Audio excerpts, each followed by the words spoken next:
Hey, Steve, you talked quite a bit about kind of making. I like your sweater vest. Oh, thank you. Appreciate it. You talked a bit about making the Republican Party a little bit more accessible and more kind of open. How important is that? I mean, like you were saying, it seems like this year Republicans do have momentum. Look, the reason we're not doing as well as we should be doing is because we have not focused and concentrated a message on how we're going to help the folks who are hurting the most under President Obama, and I think that's been the missing link. We have a lot to complain about what the president's doing wrong, and there's no question America gets that.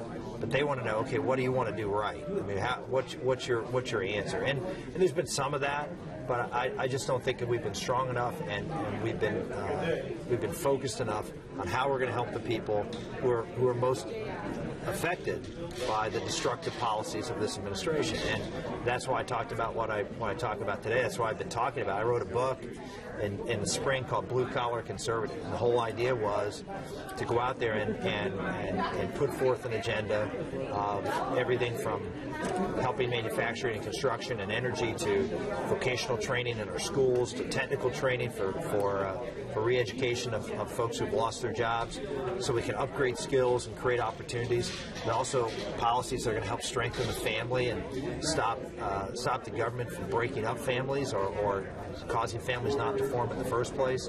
So those are all those things that we need to be talking about and reaching out to folks who stayed home in 2012 because they didn't think either party really gave a darn about them, and didn't like Obama, but didn't see someone who was more interested in what Wall Street was doing or what the business was doing, as opposed to what the average American was struggling through. On social issues, things like gay marriage. I mean, if you're more inclusive on economic issues, where does social? I think the issue here is,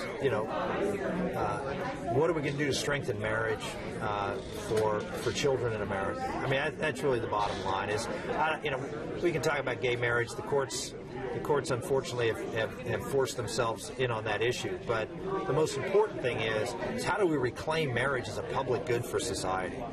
We have more and more children being raised without fathers in their home. We have more and more families who are trying to make it with one person in the home instead of two.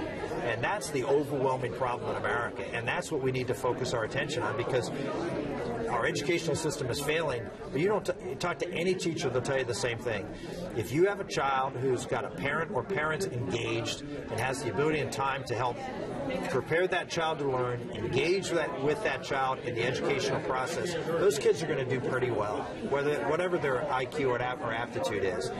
Parental involvement in early learning, child formation, and character formation is key. And when families are broken down, you see a lot more children slipping through the cracks. And in neighborhoods where that's pervasive, you see a lot of kids slipping through the cracks.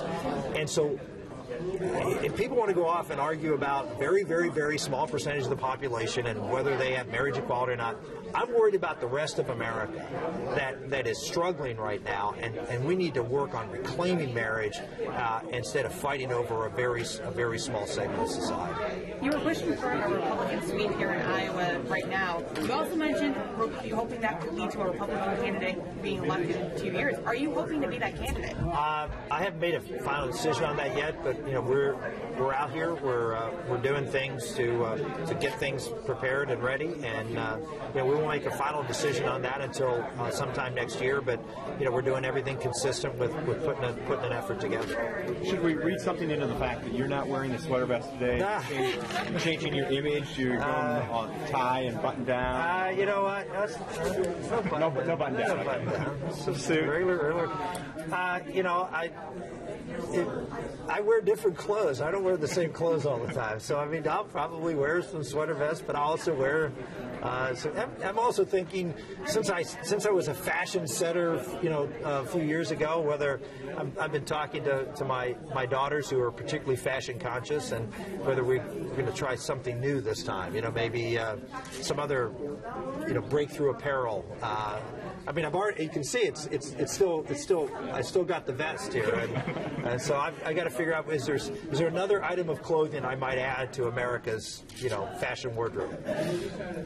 You have a much more populist message today, talking about the blue-collar Democrats and those people that are new Republicans. I would make the argument that, one of the reasons we did as well as we did in the last election is we did talk about these things. I mean, I traveled around the state of Iowa talking about manufacturing, as you know. I mean, that was a very big part of my message and how we had to reach out to blue-collar voters.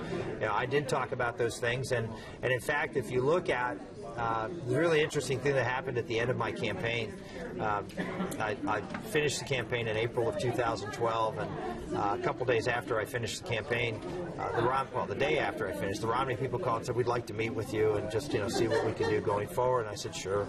And so I met with their campaign manager and their pollster. And when I walked into the room, the pollster handed me a piece of paper. He said, let me tell you about this. So this is the most recent poll we did 3 days ago before you dropped out.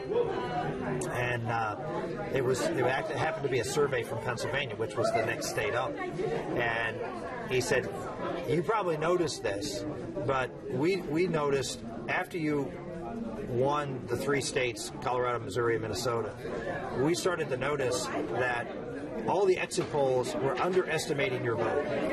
That everybody gets the 5 o'clock exits, which you know, and that you always exceeded what the 5 o'clock exits were. And so we couldn't figure it out. In fact, we couldn't figure out why this was happening. So he said I started doing something I'd never done in politics before, which is I started asking people, who are you planning to vote for? And also, when are you planning to vote? And so here's a survey, and this survey was consistent with everything we saw over the past 15 or 20 states. And what it showed in this survey was that if you were going to vote before noon, that I was ahead by 5 points. If you were going to vote between noon and 5 o'clock, Romney was ahead by 4 points. If you were going to vote after 5 o'clock, I was ahead by 21 points. And if you look at who those voters are, they're folks who work during the day, blue-collar workers who came home and went to the polls. And so you can say, well, the message was different. Well, I can tell you a lot of blue-collar folks heard that message the last time, that we were out there talking about them, that we were out there talking about the jobs and improving wages and creating stronger families, working on the breakdown of the family. And that message, I think, resonated. That's why I wrote the book, Blue Collar Conservative. If you read it, a lot of it is from a lot of the things I said during the 2012 campaign.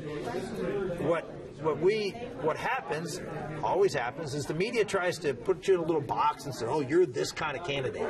And thankfully, the people of Iowa, as well as other states, saw through what the media was saying, actually listened to what I was saying, and voted for me because of the policies that I was putting forward. And so I'm going to continue to do the same thing.